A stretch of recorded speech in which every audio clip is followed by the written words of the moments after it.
The war in Ukraine has officially entered its pointlessly destructive phase. And of course, anything that is pointlessly destructive is by definition evil. But that's where we are.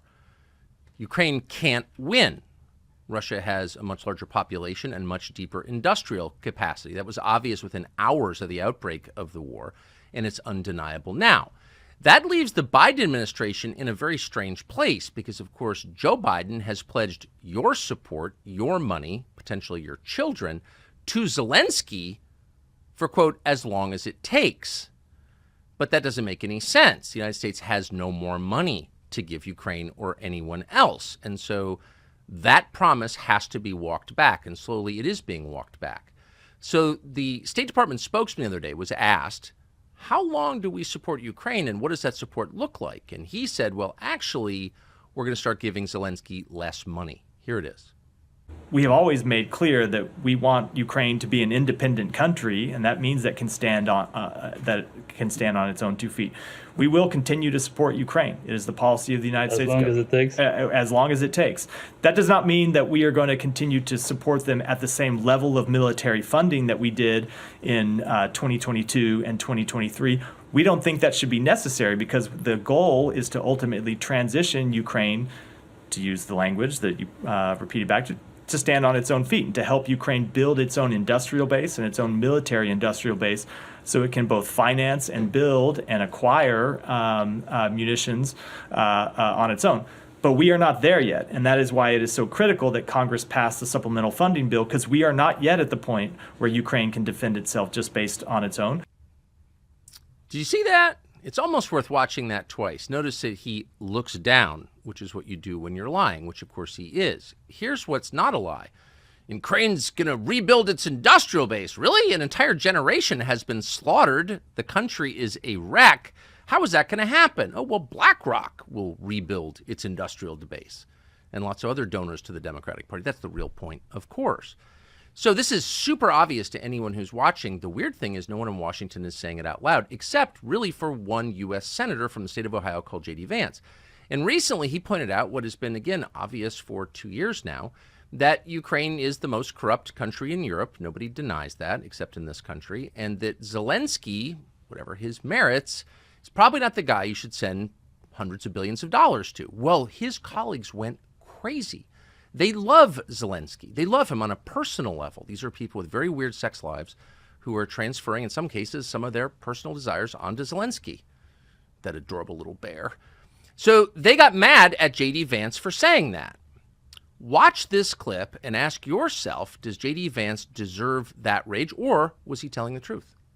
We're getting easily $500 billion in the hole for the Ukraine conflict by the time this is done. And Steve, at the very same time, you have people in this town saying we need to cut Social Security. There are people who would cut Social Security, throw our grandparents into poverty. Why? So that one of Zelensky's ministers can buy a bigger yacht? Kiss my ass, Steve. It's not happening.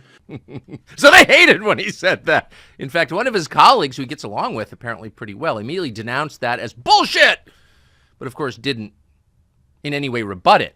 And of course, when they get mad, it's usually because you're telling the truth. We thought we would ask JD Vance directly. Senator Vance joins us now. We're happy he is. Senator, thanks so much for coming on. So the most striking thing about that exchange you had was the number that you put, the price tag that you threw out there. Can you just slowly explain what you think this war will cost the United States all in?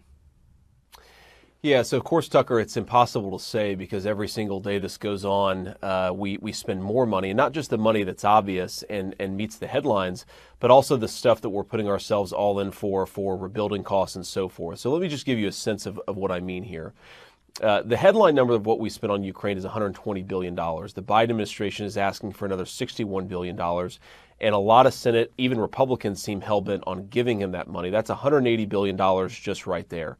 Now, what that doesn't include is if this thing goes on for a year or two beyond that, it also doesn't include what's called presidential drawdown authority, where let's say Joe Biden gives weapons that were manufactured in the United States or somewhere else, gives them to Zelensky. They can use weird accounting gimmicks to understate how many resources have actually been given. So if we've given $120 billion at a headline number thus far, it's probably closer to $150 or even $160 billion. That is partially a guess, but it's an informed guess.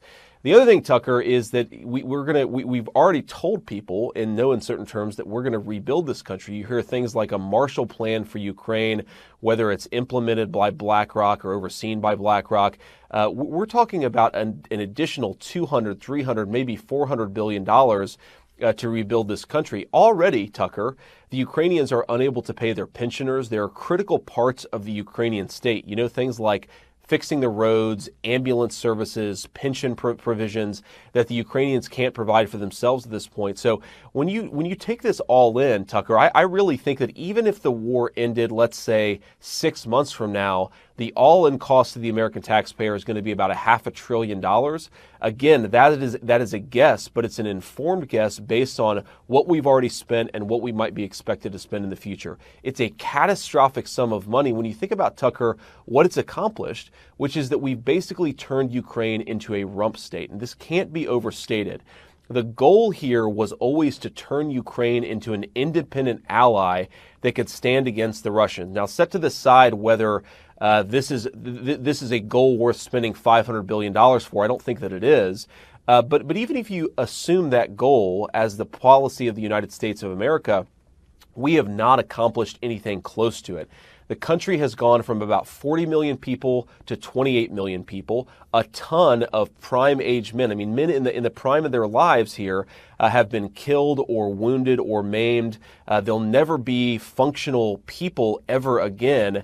And that is what we have accomplished here. It has become a rump state that will become a permanent welfare client of the United States of America and of NATO, but I joke almost when I say that NATO is going to pick up the tab here because we all know they won't. And it's an open question whether NATO will even exist after we blew up Nord Stream. You know, why would Germany continue in an alliance with us? These are long-term questions, but let me just ask you a very quick compound question. $500 billion